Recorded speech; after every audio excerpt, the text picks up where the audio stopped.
Bab 8 Yesus di hadapan Kayafas. Yesus digiring masuk ke balai pengadilan. Khalayak ramai menyambutnya dengan sorak cemooh. Ketika Yesus berjalan melewati Petrus dan Yohanes, ia melihat mereka dengan ekor matanya, tanpa memalingkan wajahnya, agar jangan terungkap identitas mereka. Begitu ia tiba di ruang sidang, Kayafas berseru dengan suara lantang, "Engkau datang juga akhirnya, kau musuh Allah, kau si penghujat, yang mengganggu ketenangan malam yang kudus ini." Tabung yang berisikan tuduhan-tuduhan Hanas, lambang kekuasaan olok-olok yang ada di tangan Yesus, segera dibuka dan dibaca. Kayafas berbicara menggunakan kata-kata yang paling menghina. Lagi, para prajurit pembantu menyiksa serta menganiaya Tuhan kita seraya berteriak, "Jawab segera.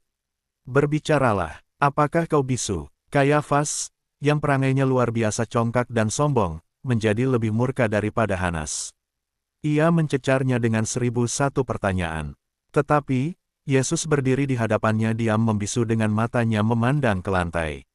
Para prajurit pembantu berusaha memaksanya berbicara dengan pukulan yang bertubi-tubi.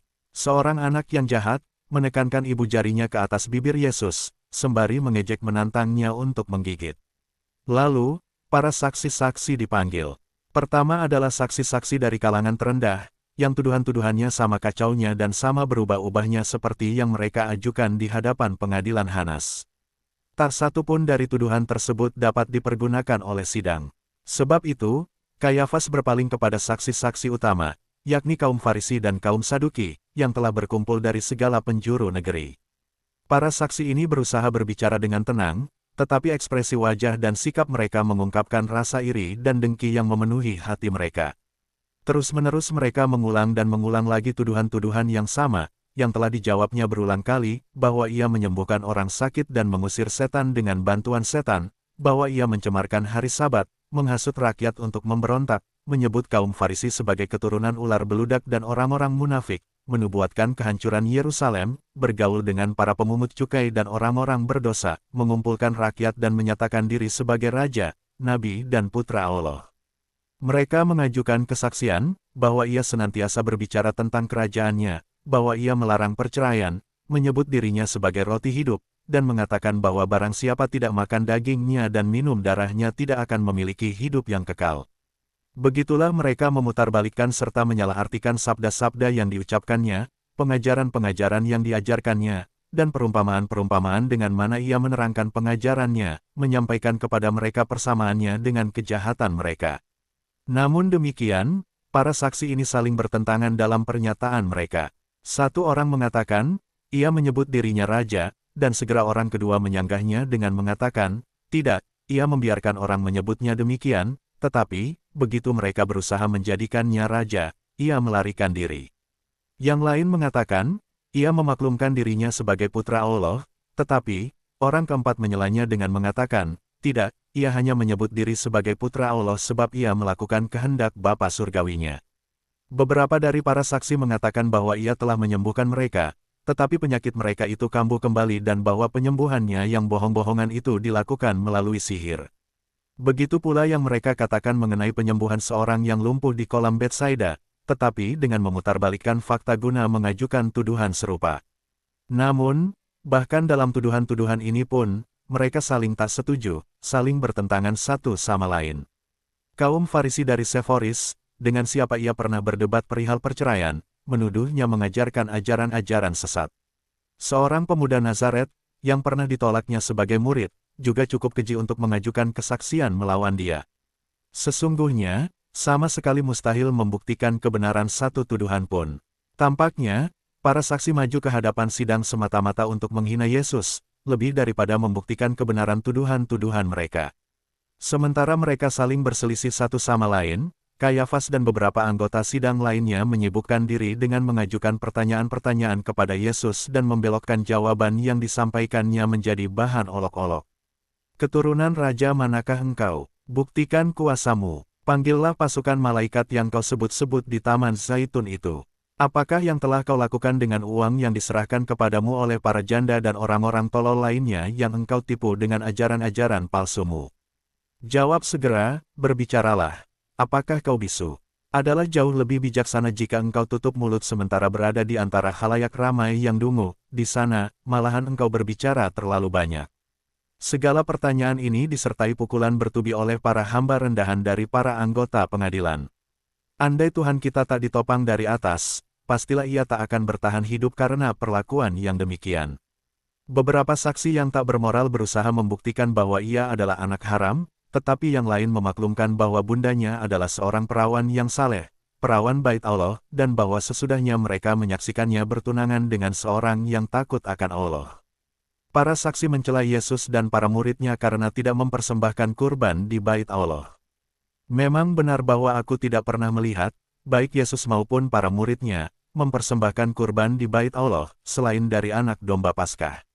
Tetapi, Set, Yosef dan Set, Ana, semasa hidup mereka, seringkali mempersembahkan kurban atas nama kanak-kanak Yesus. Tetapi, bahkan tuduhan ini pun tampak konyol, sebab kaum Eseni tidak pernah mempersembahkan kurban, dan tak seorang pun beranggapan mereka bukan orang-orang baik karena tidak melakukannya. Para musuh Yesus masih terus menuduhnya sebagai seorang tukang sihir, dan Kayafas pun beberapa kali menegaskan bahwa keruwetan dalam pertanyaan-pertanyaan para saksi ini semata-mata disebabkan oleh ilmu sihir. Beberapa orang menuduhnya makan anak domba Paskah sehari sebelum yang ditetapkan, karenanya bertentangan dengan hukum, dan bahwa tahun sebelumnya ia mengadakan perubahan-perubahan dalam tata cara upacara Paskah. Tetapi para saksi saling berselisih pendapat satu sama lain sampai ke tahap yang begitu rupa, hingga Kayafas dan para pengikutnya mendapati, dengan sangat mendongkol dan geram, bahwa tak satu tuduhan pun dapat sungguh dibuktikan. Nikodemus dan Yusuf dari Arimatea dipanggil dan diperintahkan untuk menjelaskan bagaimana mungkin mereka membiarkannya makan anak domba Paskah pada hari yang tidak sesuai dengan yang ditetapkan, di salah satu ruangan milik mereka. Nikodemus dan Yusuf dari Arimatea berhasil membuktikan dari tulisan-tulisan kuno bahwa sejak masa silam, orang-orang Galilea diperkenankan makan Paskah sehari sebelumnya dari bangsa Yahudi lainnya. Mereka juga menambahkan bahwa setiap bagian upacara telah dilakukan sesuai ketentuan hukum, dan bahwa orang-orang dari Bait Allah hadir pada perjamuan itu. Hal ini cukup membingungkan para saksi. Nikodemus semakin menambah geram para musuh Yesus dengan menerangkan secara gamblang bagian dari dokumen-dokumen tersebut yang membuktikan hak orang-orang Galilea, dan menjelaskan mengapa hak istimewa ini diberikan. Maksudnya begini, segala kurban tidak akan mungkin terselesaikan hingga hari Sabat jika sedemikian banyak orang yang berkumpul bersama untuk merayakan Paskah, seluruhnya diwajibkan untuk menyelenggarakan upacara pada hari yang sama, dan meskipun orang-orang Galilea tidak senantiasa mempergunakan hak istimewa ini, namun adanya ketentuan tersebut dapat dibuktikan secara meyakinkan oleh Nikodemus. Murka kaum Farisi semakin meluap-luap oleh pernyataannya bahwa para anggota sidang telah dilecehkan begitu rupa oleh pertentangan-pertentangan yang menyolok dalam pernyataan para saksi, dan bahwa cara mereka menangani keseluruhan perkara ini, yang dilakukan dengan darurat serta tergesa-gesa, menunjukkan bahwa maksud jahat dan iri hati merupakan satu-satunya motivasi yang merasuki hati para pendakwa, mendorong mereka untuk mengajukan perkara tepat pada saat semua orang sedang sibuk mempersiapkan perayaan yang paling agung sepanjang tahun. Mereka memandang Nikodemus dengan amat gusar, tetapi tak mampu menjawab, melainkan melanjutkan menanyai para saksi dengan sikap terlebih lagi tergesa dan sembrono. Akhirnya, tampil dua saksi yang mengatakan, orang ini mengatakan, petik terbalik aku akan merobohkan Bait Allah ini yang dibuat oleh tangan manusia, dan dalam 3 hari aku akan mendirikan yang lain, yang bukan buatan tangan manusia.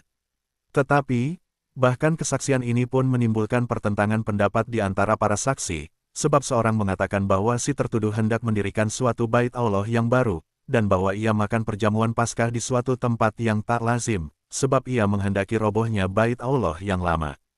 Tetapi, yang lain lagi mengatakan, bukan begitu, rumah di mana ia makan perjamuan Paskah dibangun oleh tangan-tangan manusia, karenanya pastilah bukan itu yang ia maksudkan. Geram dan murka Kayafas tak terlukiskan, sebab perlakuan keji yang diderita Yesus, kesabaran ilahinya yang sungguh mengagumkan, dan saling pertentangan di antara para saksi, sudah mulai membangkitkan kesan mendalam pada banyak orang yang hadir. Beberapa sorak cemooh terhadap sidang terdengar, dan hati sebagian orang telah begitu tersentuh hingga mereka tak mampu lagi mengabaikan suara hati nurani mereka. 10 orang prajurit meninggalkan pengadilan dengan dalih sakit, namun sesungguhnya mereka dikuasai oleh perasaan mereka.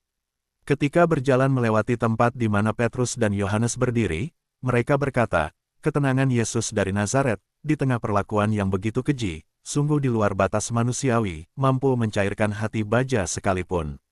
Yang mengherankan adalah bumi tidak terbuka dan menelan orang-orang lalim seperti para pendakwanya itu. Katakanlah, kemanakah kami harus pergi? Kedua rasul tidak mempercayai kata-kata para prajurit itu dan beranggapan bahwa mereka sekedar mencari cara untuk menyingkapkan identitas mereka. Mungkin juga mereka khawatir kalau-kalau dikenali oleh mereka yang ada di sekitar sana dan dilaporkan sebagai murid Yesus.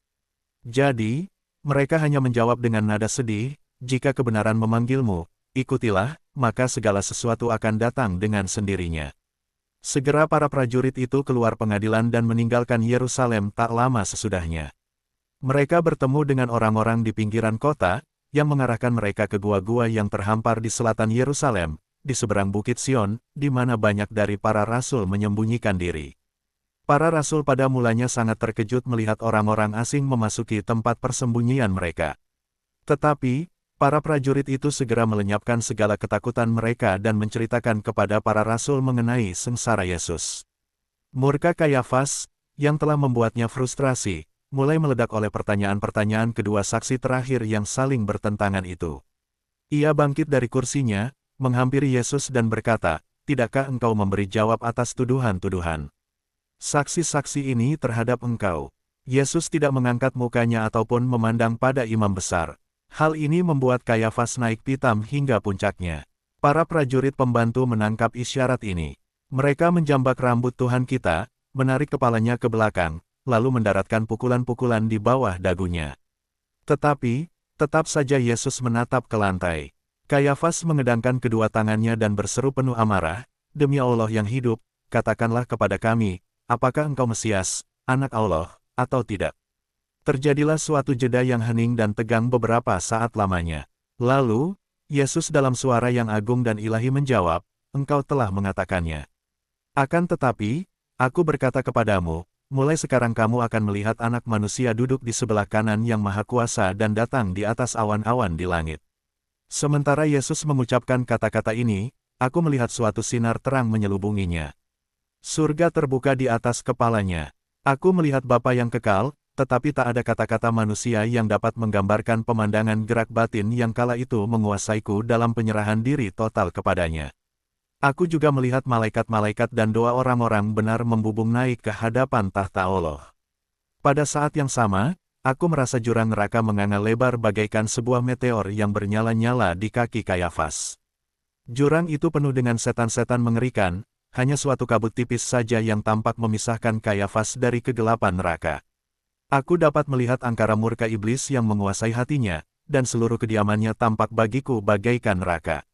Pada saat Tuhan kita mengucapkan kata-kata hikmat, "Akulah Kristus, Putra Allah yang hidup," tampak neraka bergoncang hebat dari satu sisi ke sisi lainnya, lalu, seolah meledak dan membanjiri setiap orang dalam rumah Kayafas dengan perasaan benci yang berlipat terhadap Kristus. Hal-hal seperti ini senantiasa diperlihatkan kepadaku dalam rupa objek jasmaniah, yang menjadikannya lebih mudah dimengerti dan menanamkannya secara lebih jelas dan kuat dalam benak. Sebab, kita sendiri pun adalah makhluk-makhluk jasmaniah, fakta-fakta lebih mudah dijelaskan kepada kita jika dinyatakan melalui sarana ini. Keputusasaan dan angkara murka yang diakibatkan oleh kata-kata ini terhadap neraka, digambarkan kepadaku dalam rupa ribuan sosok menyeramkan di berbagai penjuru. Aku ingat melihat, di antara hal-hal mengerikan lainnya, sejumlah sosok hitam kecil, bagaikan anjing dengan cakar-cakarnya, yang berjalan dengan kaki-kaki belakang mereka. Aku tahu pada waktu itu kejahatan apa yang dinyatakan oleh penglihatan ini, tetapi aku tak dapat mengingatnya lagi sekarang. Aku melihat sosok-sosok menjijikkan ini memasuki tubuh sebagian besar mereka yang hadir di sana, atau bertengger di atas kepala atau pundak mereka. Juga, pada waktu itu aku melihat iblis-iblis mengerikan muncul dari makam-makam di seberang Sion. Aku percaya mereka adalah roh-roh jahat. Aku melihat di sekitar bait Allah banyak penglihatan-penglihatan lain, yang menyerupai para tahanan yang dibelenggu dengan rantai-rantai. Aku tidak tahu apakah mereka adalah iblis, atau jiwa-jiwa yang dikutuk untuk tinggal di bagian bumi tertentu, dan lalu pergi ke limbo, yang oleh hukuman mati yang dijatuhkan atas Tuhan kita, telah terbuka bagi mereka. Sungguh sulit menjelaskan fakta-fakta ini, khawatir kalau-kalau menggoncang iman mereka yang tidak memiliki pengertian akan hal-hal demikian. Tetapi, Orang-orang yang melihat merasakannya dan hal-hal ini seringkali mengakibatkan bulu kuduk merinding. Aku pikir Yohanes melihat sebagian dari penglihatan-penglihatan ini, sebab aku mendengarnya berbicara tentang hal ini sesudahnya. Semua orang, yang hatinya tidak rusak sama sekali, merasakan kengerian dahsyat atas peristiwa-peristiwa ini, tetapi, mereka yang keras hati, tak merasakan apa-apa, selain dari meningkatnya kebencian dan murka terhadap Tuhan kita. Kayafas kemudian bangkit berdiri dan, didorong oleh setan, menjumput ujung mantolnya, lalu mengoyakkannya dengan pisau, serta merobekkannya dari ujung ke ujung, seraya berseru dengan suara nyaring, ia menghujat Allah. Untuk apa kita perlu saksi lagi? Sekarang telah kamu dengar hujatnya. Bagaimana pendapat kamu? Semua yang hadir di sana bangkit berdiri dan berseru dengan kejahatan yang mencengangkan, ia harus dihukum mati. Sepanjang peristiwa ngeri ini, para iblis berada dalam puncak kegembiraan. Tampaknya mereka sepenuhnya memegang kendali atas, bukan hanya para musuh Yesus, tetapi juga para pengikut dan pendukungnya yang pengecut. Tampak padaku, kuasa kegelapan memaklumkan kemenangannya atas terang.